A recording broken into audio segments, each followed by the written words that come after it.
Mi predicción es que este año nuevamente la pobreza se va a volver a incrementar a niveles cercanos al 30%, que fue el pico que se alcanzó durante la pandemia. Nosotros vamos a hablar sobre Rutas de Lima y también sobre los números que ha sacado el INEI, el Instituto Nacional de Estadísticas e Informática. La producción nacional disminuyó 0,56 en junio, hasta junio del 2023, y esto ha impactado muchísimo en los niveles de la población ocupada, es decir, en el trabajo y también en los sectores. El sector más afectado es el sector de la pesca, es el sector también de la manufactura. Nosotros, para hablar de todo esto, tenemos aquí en los estudios a Luis Miguel Castilla, exministro de Economía. Bienvenido, exministro, aquí a Exitosa. Gracias, Karina, por la entrevista. Muchas gracias por estar aquí. Muy bien, empecemos por lo que usted escribió en Gestión el día de ayer. Se llama el artículo La resolución de controversias bajo ataque, y esto a raíz de las declaraciones del alcalde de Lima y Rutas de Lima. Usted no pretende con este artículo, hasta las conclusiones que yo saco, de defender la corrupción, sino lo que trata de decir es que hay un Estado de Derecho que se tiene que respetar, porque si no nos va a salir más caro a todos los peruanos patear el tablero. Así es. No, yo no me pronuncio sobre el fondo del tema en absoluto, porque, digamos, no, ese no es el punto del artículo, sino si es que hay algo que ha distinguido nuestro país, Karina, en los últimos años, es que nunca se ha tomado medidas unilaterales de desconocer los contratos y, peor aún, habiendo cláusulas para resolver las controversias cuando éstas existen. Todos los contratos en el Perú tienen cláusulas cuando hay disputas entre el Estado y el inversionista o entre privados.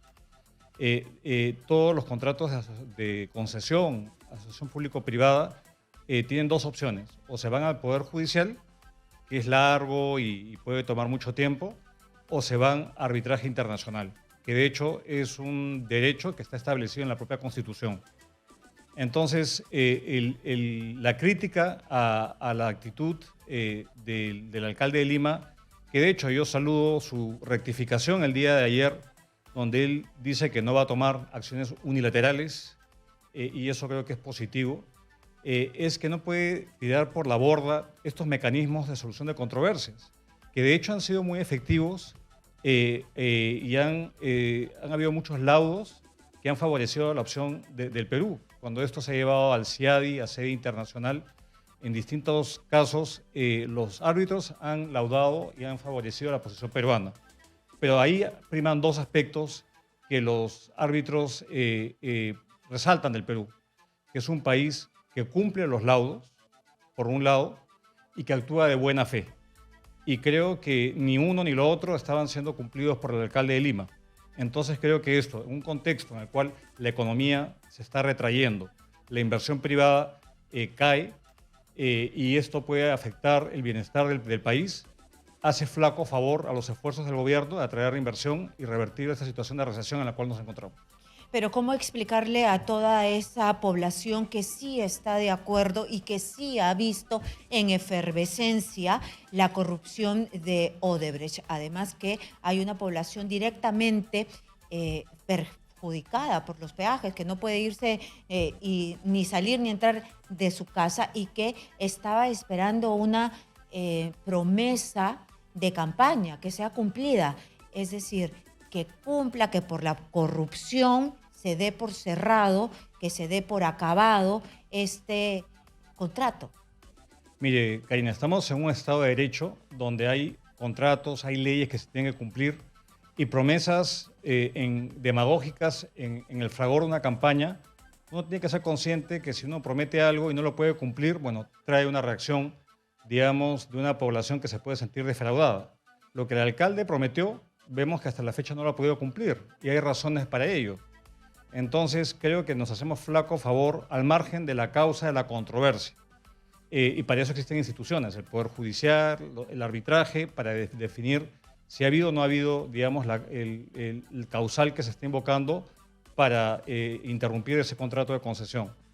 Creo que habría que plantear algún tipo de salida alternativa que no contravenga la seguridad de los contratos y que no signifique patear el tablero, porque eso lo que ocurriría sería que no podríamos atraer inversión al país en otros sectores. Yo no estoy pensando necesariamente en ese sector y mi comentario no iba hacia ese caso en particular, sino que tenemos muchas obras paralizadas por arbitrajes y si nos ponemos a desconocer los mecanismos institucionales que tenemos en el país, bueno, vamos a tener menos oportunidad, vamos a tener menos crecimiento, menos empleo en el país si esa inversión no se da.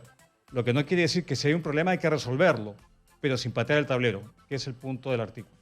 Muy bien, entonces ha quedado claro que nosotros hemos firmado, no nosotros, sino durante el gobierno municipal de Susana Villarán, que ya sabemos que está implicado y manchado y atravesado por la corrupción, se firmó con Rutas de Lima. El acuerdo era realmente beneficioso para Odebrecht, entonces eso es lo que tenemos que tratar de,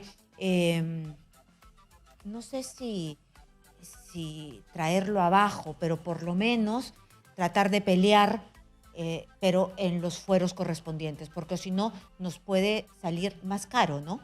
O sea, creo que no hay ningún contrato que esté escrito en piedra, pero sin duda hay mecanismos para poder revisarlos y de eso se trata, pero en el marco de la legalidad y respetando, digamos, los derechos de todos, de los ciudadanos y los que invierten en el país.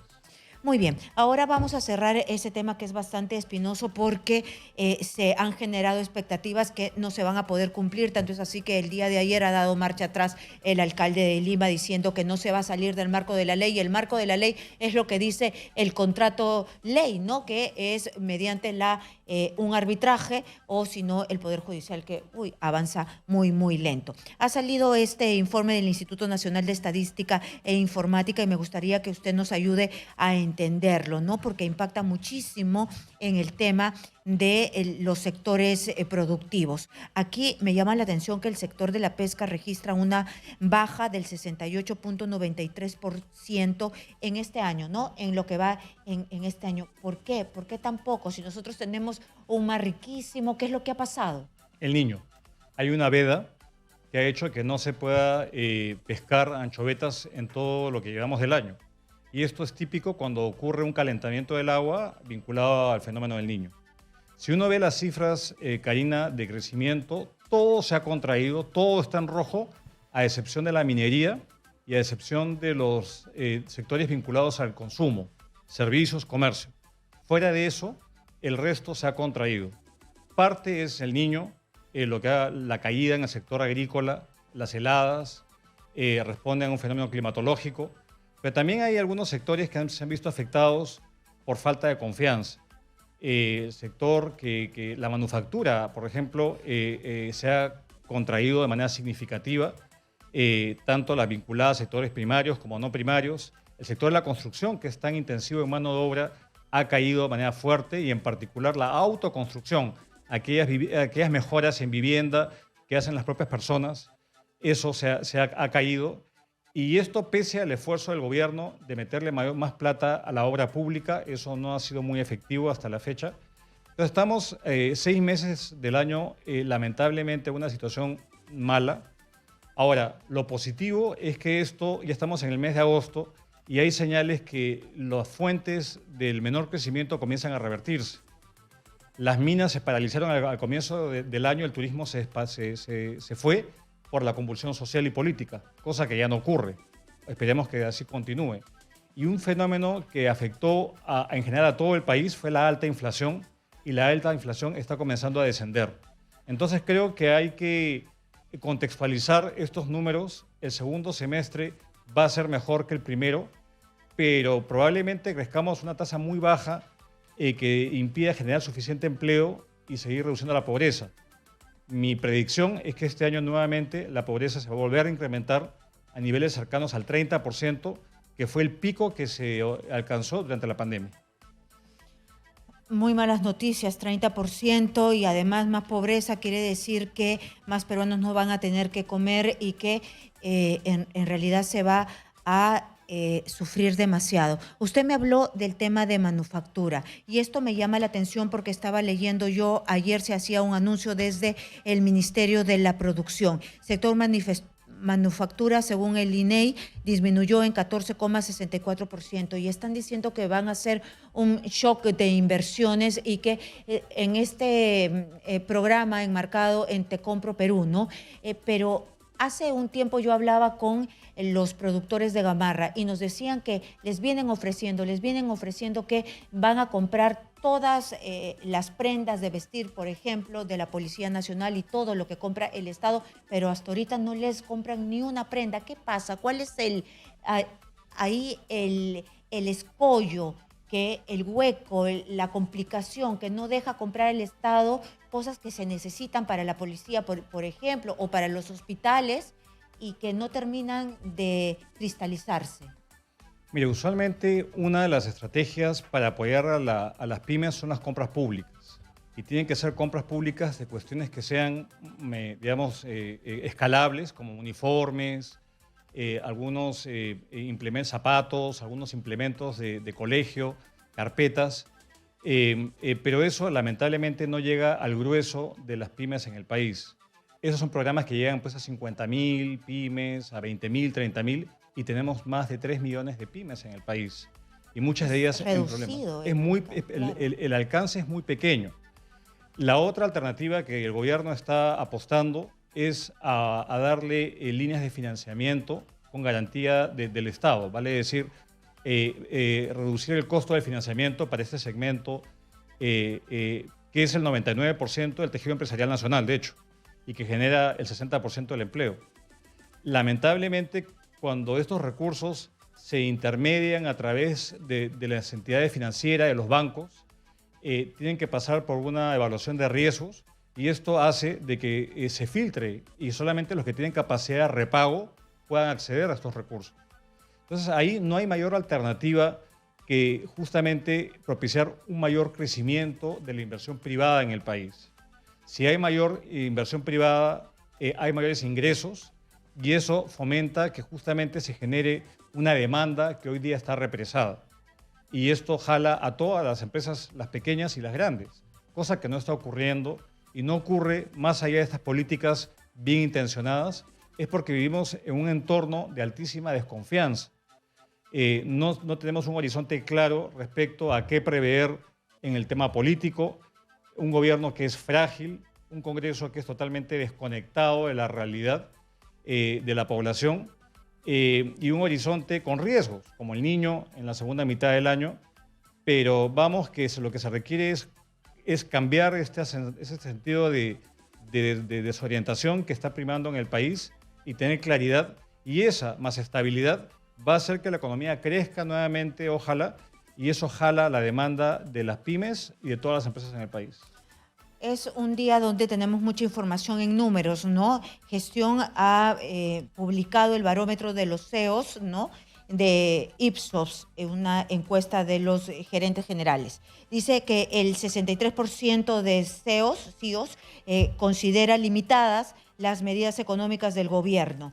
Además, el 32% opina que no tendrán ningún efecto en la reactivación económica del país. Sin embargo, proyectan un 5,2% el crecimiento para sus empresas. Es decir, 63% de los gerentes generales consideran limitadas las medidas del gobierno. O sea, buenas intenciones, pero nada aterrizado. A ver, creo que lo que pasa es que la política del gobierno principalmente va por meterle recurso público a proyectos de inversión principalmente. Pero la inversión pública lamentablemente no se trata solamente de dotar de recursos presupuestales de plata, sino que requiere que ese recurso pues, se convierta en una obra, no quede desierta, no caiga pues, en un arbitraje y que finalmente se pueda construir a tiempo. En el Perú, por ejemplo, tenemos un problema muy serio de que cuando se plantea hacer una carretera o un colegio, se tiene que asegurar de que no haya poblaciones que hay que moverlas a otro lado o que haya interferencias o que hay que expropiar predios. Ese es un problema central que impide que la plata se convierta pues, en construcción y eso reactive.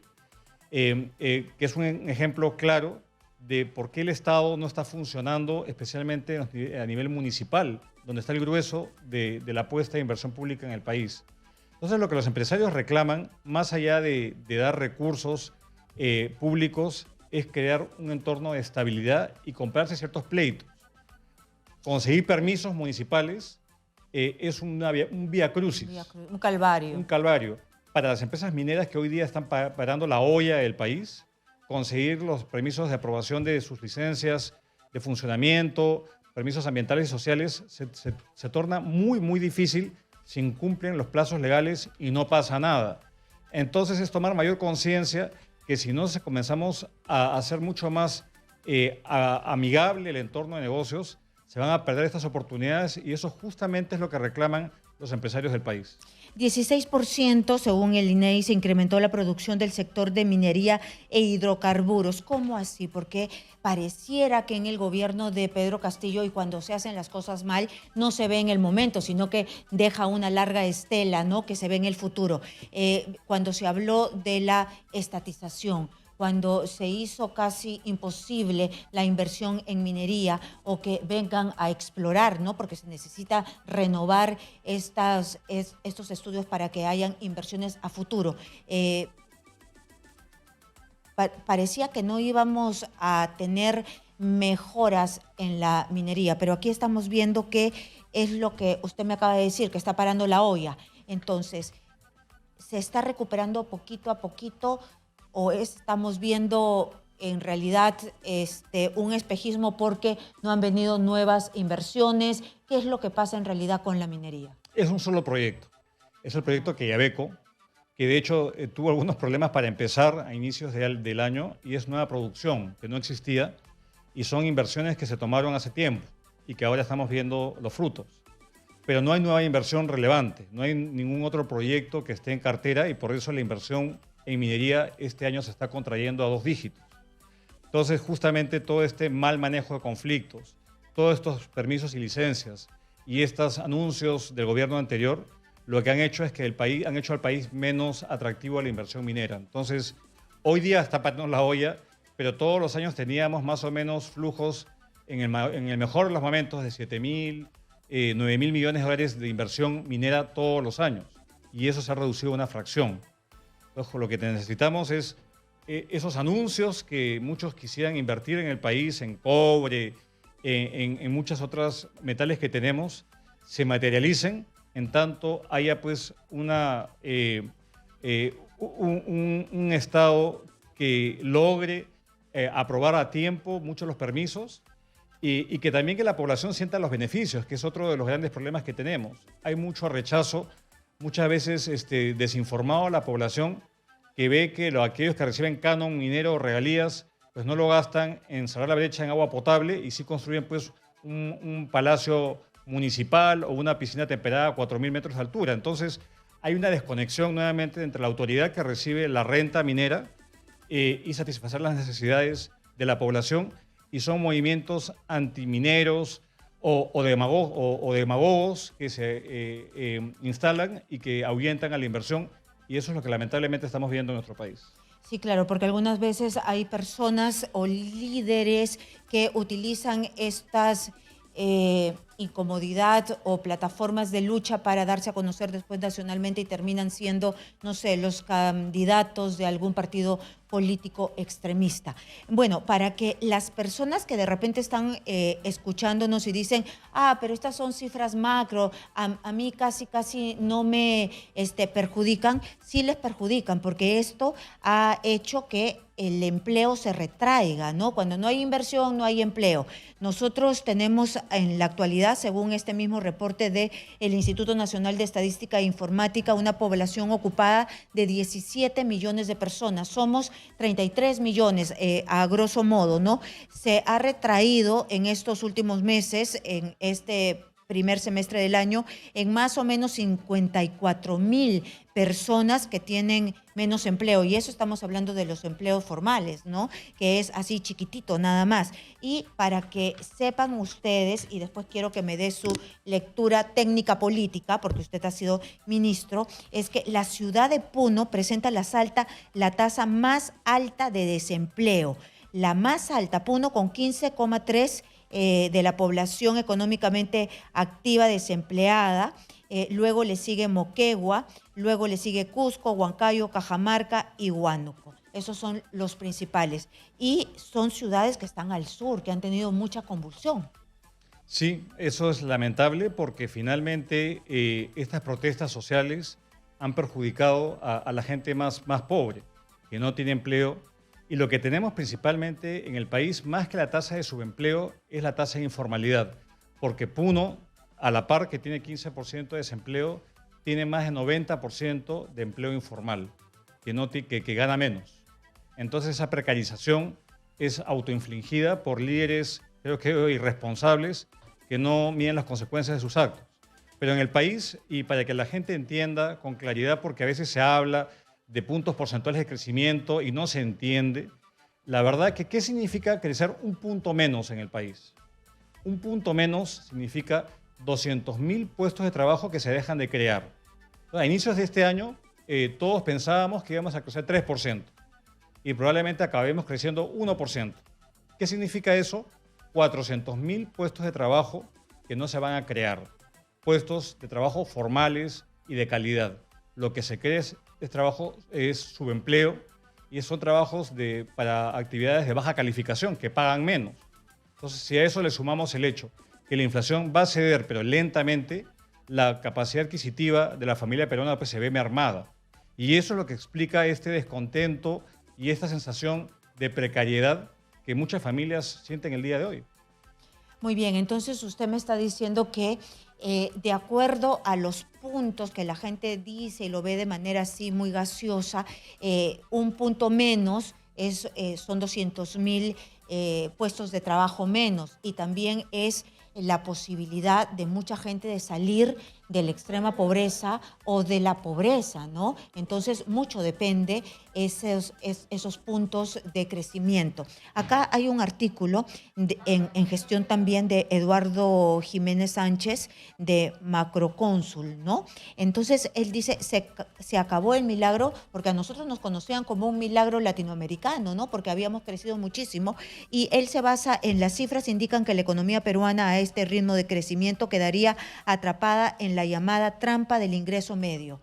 ¿Qué significa eso para que lo podamos entender bien? Porque él lo que plantea es que nos vamos a quedar así como que en un claroscuro, sin poder crecer mucho, y esto nos va a llevar a que no vamos a reducir la pobreza, que nos vamos a quedar en vías de desarrollo para siempre. Bueno, ese es el riesgo, ¿no? Ese es el riesgo de ningunear al crecimiento económico, que de hecho es la principal fuente de reducción de pobreza en el país.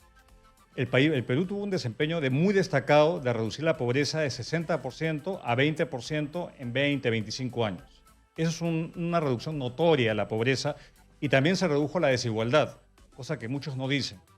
Pero lamentablemente cuando no tenemos instituciones que funcionan y no se encaran las reformas para mejorar la productividad, la eficiencia de la mano de obra, hacer que el Estado funcione con transparencia y efectividad, lo que pasa es que uno se estanca. Y lo que estamos viendo en el Perú es un proceso de estancamiento. Mientras otros países están a la vanguardia, creciendo, innovando, creando empleo, oportunidades, en nuestro país estamos yendo como el cangrejo hacia atrás. Y ahora no tenemos una pandemia para echarle la culpa. Acá parte es el mundo, pero parte son errores autoinfligidos y el hecho que las autoridades políticas del Congreso y del Gobierno no toman, digamos, sentido de urgencia de lo que está en juego. Podemos estar revirtiendo todas las mejoras que hemos tenido en los últimos años por falta de toma de decisión y desidia, Karina, que es una cosa que frustra porque somos un país riquísimo, pero que lamentablemente no estamos manejados correctamente y no se toman las decisiones que deben tomarse en el Congreso, en el Gobierno, con una visión muy cortoplacista, sin encarar los problemas que dan soluciones sostenibles a la población.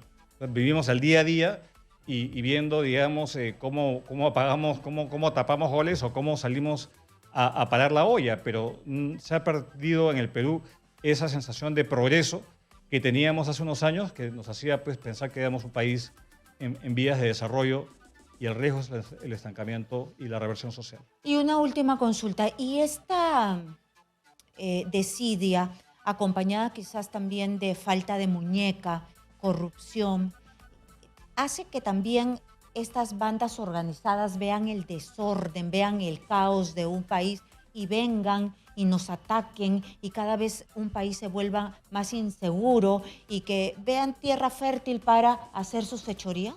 Por supuesto, eso es lo que está ocurriendo porque nos hemos vuelto como una jungla, ¿no? Y tenemos que, fuera del tema de la corrupción, la segunda preocupación más alta de los peruanos es la inseguridad.